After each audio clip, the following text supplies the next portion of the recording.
Perkenalkan, saya Zahwa Naura dari NIM 2022-10-10-20. Di video kali ini saya akan mempresentasikan hasil analisis perancangan ruang luar terhadap area Fispon di Debris BSD.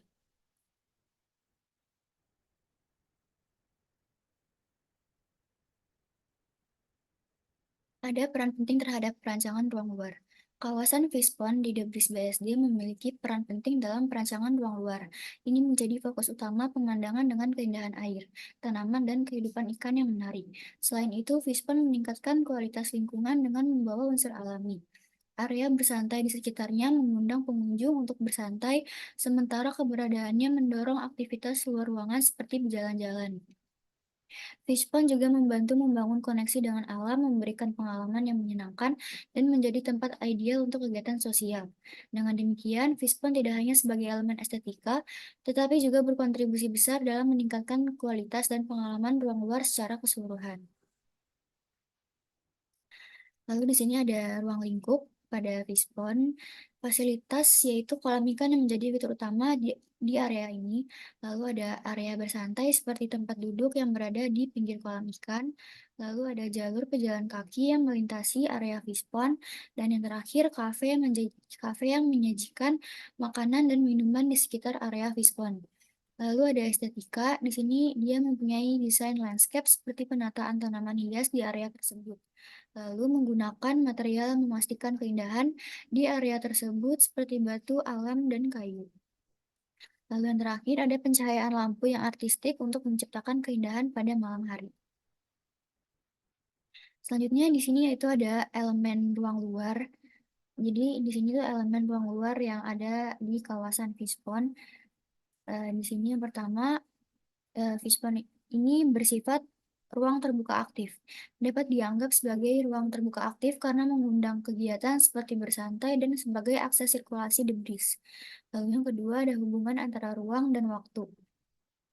Area Fispon memperhitungkan faktor waktu karena pengelola mempertimbangkan waktu dalam hal perawatan kolam dan pertumbuhan ikan. Selain itu, mereka juga mempertimbangkan perkembangan ikan dan tanaman seiring waktu yang mempengaruhi tata letak dan desain kolam. Yang ketiga itu ada ruang terbuka positif. Di sini kolam ikan dapat dianggap sebagai ruang positif karena memberikan pengalaman positif bagi pengunjung.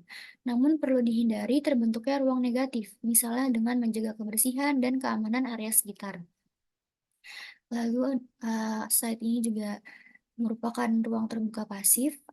Area penghijauan di sekitar Fispon dapat dianggap sebagai ruang terbuka pasif karena pengunjung bisa bersantai tanpa melakukan aktivitas tertentu. Lalu yang terakhir ada ruang terbuka hidup. Dalam kasus Fispon, upaya mungkin dilakukan untuk meminimalkan ruang mati yang tidak dimanfaatkan dengan baik. Kolam ikan dan area sekitarnya mungkin dirancang sedemikian rupa agar berfungsi sepanjang waktu.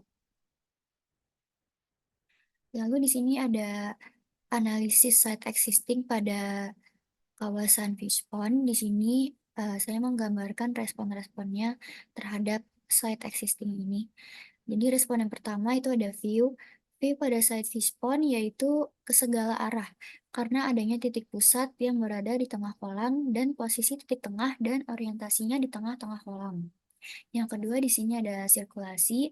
Sirkulasi Fishpond melibatkan pemahaman tentang bagaimana orang bergerak di sekitar kolam ikan dan bagaimana aksesibilitas dan konektivitas dibangun untuk memfasilitasi pengalaman pengunjung. Lalu yang terakhir, lalu yang ketiga itu ada market. Market atau pasar berada pada pinggir site karena posisi market berada di depan kolam. Lalu yang keempat ada respon greenery. Greenery atau area hijau terdapat beberapa vegetasi besar seperti pohon yang berada di ruang negatif kawasan fish pond.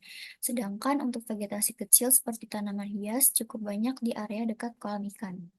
Lalu yang kelima ada respon yang bernama Rest Plaza.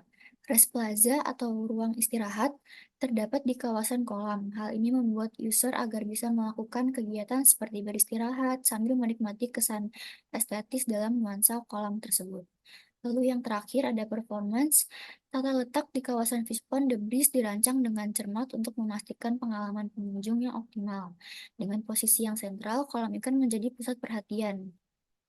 Dikelilingi oleh vegetasi hijau yang menambah estetika alami, fasilitas seperti jalan setapak, tempat duduk, dan gazebo ditempatkan strategis untuk memastikan aksesibilitas dan kenyamanan pengunjung. Dengan demikian, tata letak ini menciptakan lingkungan yang menyenangkan untuk dinikmati oleh pengunjung dari berbagai sudut. Lalu di sini ada beberapa vegetasi terhadap yang ada di site Wispon. Dan semua vegetasi ini berada di, lokasi kolam air tersebut.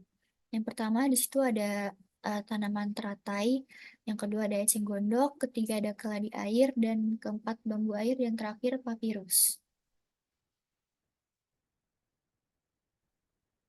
Untuk redesign areanya di sini, saya menggambarkan yang memiliki kolam ikan, berbentuk sirkulasi, berbentuk linear, yang bisa dilihat dari letak kolamnya. Lalu saya membuat beberapa ruang hidup dalam site existing yang bisa dibilang ruang mati. Saya membuat ruang luar yang berkegiatan berinteraksi dengan air mancur di sebelah sini, yang berada di samping kolam ikan ini. Existing ruang ini merupakan ruang mati sebelumnya, karena terdapat beberapa pohon saja. Saya juga menambahkan tanaman hias dan tempat istirahat di dekatnya. Tanaman hias di sini bisa dibilang kayak taman kecil gitu.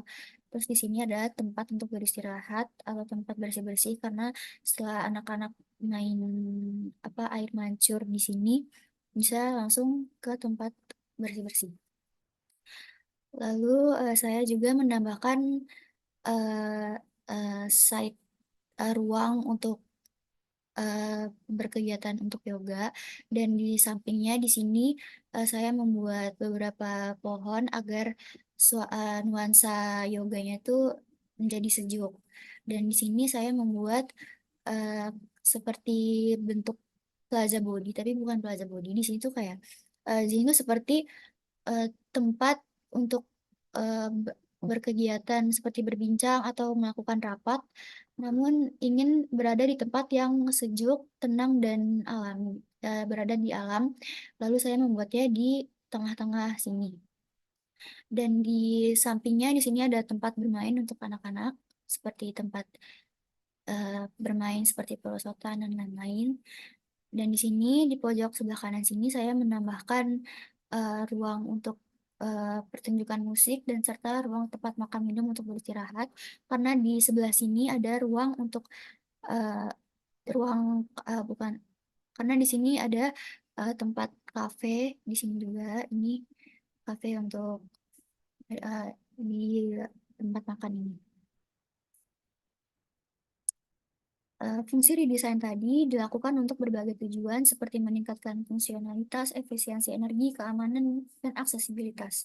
Ini juga dapat bertujuan untuk meningkatkan penampilan visual dan estetika bangunan, memperbaiki kondisi struktural, serta menyesuaikan dengan perubahan lingkungan dan teknologi. Dengan melakukan redesign, bangunan dapat ditingkatkan nilainya dan lebih sesuai dengan kebutuhan dan tuntutan zaman. Kesimpulan yang saya ambil di sini, redesain kolam ikan The Breeze melibatkan berbagai aspek yang mendalam. Secara fungsional, kolam ikan telah diperbaharui dengan sistem sirkulasi air yang lebih efisien, serta menambahkan fasilitas yang memperkaya pengalaman pengunjung, seperti papan informasi dan jalur pejalan kaki yang lebih nyaman. Dan dari segi estetika, desain baru kolam menonjolkan keindahan alam sekitarnya dengan penggunaan material yang ramah lingkungan dan penataan taman yang lebih menarik. Sekian, terima kasih presentasi dari saya. Mohon maaf bila ada kesalahan kata. Terima kasih.